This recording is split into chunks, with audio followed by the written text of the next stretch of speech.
the thing that blows my mind the most is the age of which you're talking that these things are, because I don't know. I maybe probably wasn't like thinking quite as like narrow-mindedly as, but everything's like, okay, everything happened like 6,000 years ago, and that before that people were idiots who knew which plants to eat.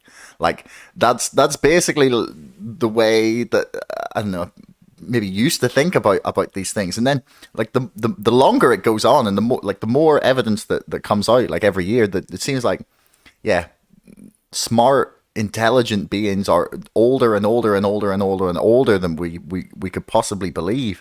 So like you kind of pinpoint, is it the Qesem Cave or Qesem Cave in Qesem Cave in Yeah. Israel? Like, why do you think that specifically, like what is it about that cave is that makes you believe that that's the birthplace of like shamanism, and or maybe like the first recorded example of it? Well, it's another one of these demarcation points in human evolution where everything changes. I mean, the cave itself is in Israel, just outside of Tel Aviv. As you get into what's known as the Sumerian Hills, and beyond them is the Palestinian West Bank. It was discovered, as I say, in 2000 when they were building a new highway, and they were blasting the rocks in front of them. And suddenly they realized that they'd come across this huge area of debris of stone tools and bones. And what they have to do at this point is shut everything down, go to the authorities. And then what happens is that an archaeological institution, organization has to put in a bid for excavation work. And the one that with the lowest bid, it's going to cost the lowest amount of money, will actually get it. And it was the archaeologists from Tel Aviv University that won it, which they really, really wanted. That's why they put in the lowest bid. Because what they realized here was a time capsule between 400,000 and 200,000 years ago of human activity. And when I say human, I mean human, because so far the teeth that have been found in this cave are the same as ours. So, whoever these people were, they are our most ancient ancestors. Now, I was aware of this cave for a few years, but then something happened in 2019 that made me drop everything and go out to Israel. And this was the fact that they discovered a swan wingbone. Now, that might not sound very exciting to most people, but it was in an area of the cave that was seemingly reserved for special activity.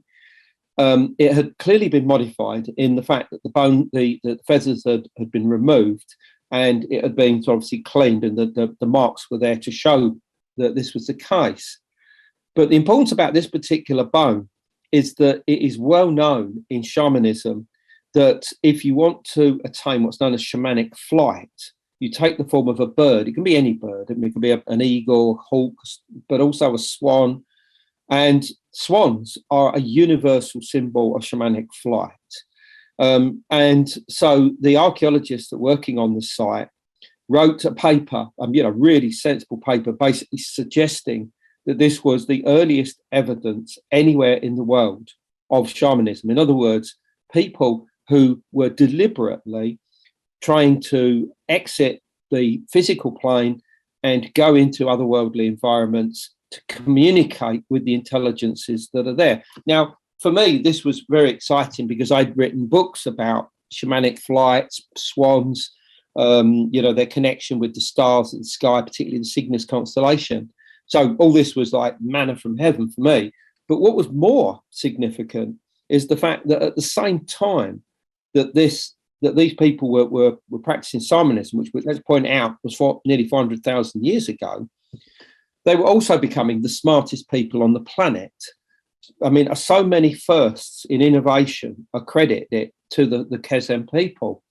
For instance, they had the earliest canned food, and I don't mean canned food in our sense, but what they would do is they would chop the legs off deer that they killed in the hunt. They would wrap them in a certain way that would preserve the valuable marrow inside the bone for several weeks, possibly much longer even. They created what the earliest freeze-dried food. Again, not what we would think of, but what they did was that they would get meat, and as soon as it was chopped from the carcass, it would be cured in a particular way using fire ash, and this would again preserve it for many weeks. They had the earliest production of a certain type of stone tools known as blades. They had the earliest school of rock, and these are terms, by the way, that the media have called all these things.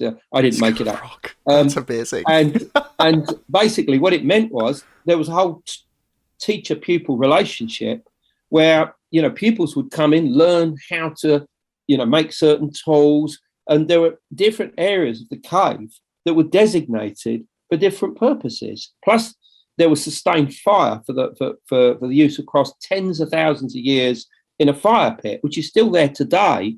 And when I was there, I mean, you can just sort of scrape it, and you think, God, this could have happened just a few years ago. You know what I mean? And yet this hearth is as much as 300,000 years ago. I mean, it's extraordinary stuff.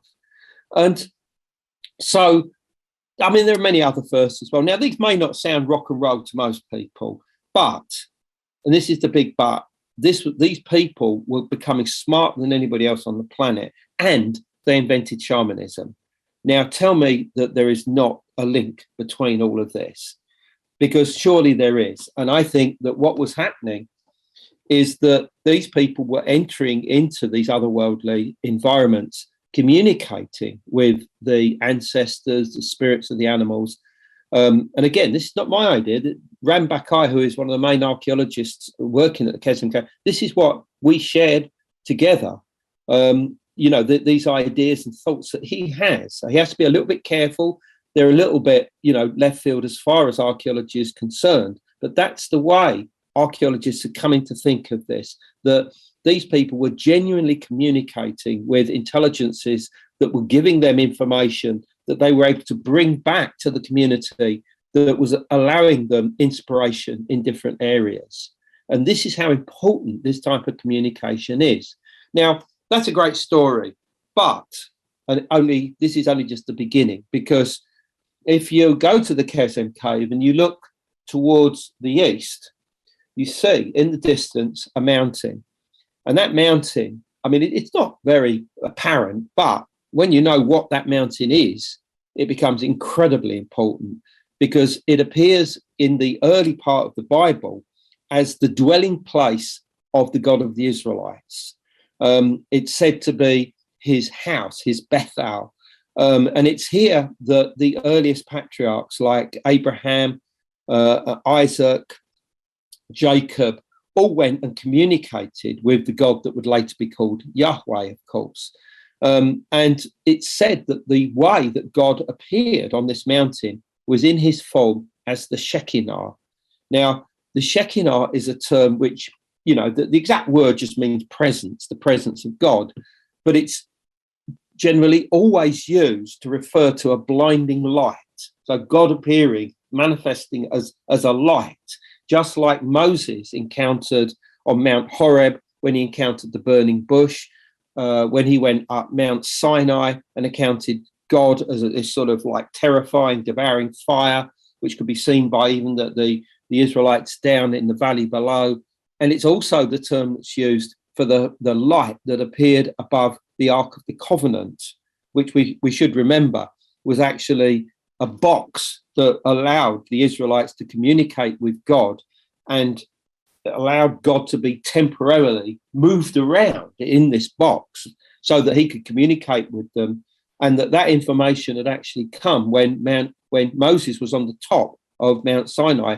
He was given the Ten Commandments and the tablets of the law, but he was also given at the same time the instructions on how to make the Ark of the Covenant. So that's just a little aside there. But going back to our friends at Qesem, the interesting thing here is that the people from the Qesem Cave and another local site called Jal Julia would seemingly go to this mountain, which is called Mount Gerizim, to actually get a particular type of flint that they'd bring back and use to create their stone tools. Now, this was despite the fact that all around them was adequate, tool making flint that they could have used. So why would they want to go all this way? And it follows a pattern that suggests that these people had a special interest in this mountain. So can we dare to suggest that these Qesem people were also interested in this mountain because of something that was happening there? Well, I looked into this mountain and I found that there is, both in historical times and in modern times, evidence of the manifestation of mysterious lights on this mountain. And so, I wanted to find out more. So I went there. I went to Mount Gerizim and I climbed it. And on the top, there is a community that lives to this day there called the Samaritans. And of course, this is nothing to do with the people that help you out when you've got a problem. The Samaritans claim to be the true descendants of the Israelites. They got their own form of the Bible, which is allegedly even older than the Hebrew Bible. And they follow a different and very ancient form of Israelite religion. Anyway, I went to see them and I spoke to one of the highest priests of the community, and we got chatting, and I said to him, I understand that, strange lights, what in modern terms you would call UFOs or UAPs would manifest. And he said, oh, yes. And I said, well, what are they? How do you interpret them? What are they to you? And the word that he used was malach, which basically means angels. It's a Hebrew term. It's an Arabic term that means angels. So in other words, the mysterious lights, the objects that would be seen in the vicinity of this, glowing objects, which to us we might interpret as, flying saucers or something. To these people, they are the messengers of God. They are the manifestations of angels. And I find this quite incredible, because this is, just the stuff of ancient astronaut theories or ancient alien theories, which, my good friend Eric von Daniken first talked about in books like Chariots of the Gods back in the late 1960s, early 1970s. And, what's nice for me as far as a cycle is concerned is Eric von Daniken's actually written the foreword to this new book, Origins of the Gods, which, I think for me is a sort of a synergy, which I like, basically, because I believe I'm taking this subject onto the next level, something that he himself started with books like Chariots of the Gods in the 60s. Thanks for making it all the way to the end of the video. Don't forget to like, share, subscribe, and leave a comment for us in the comments below. Let me know what you thought and if you'd like to see more of this from the show. Thank you, and we'll see you again next time.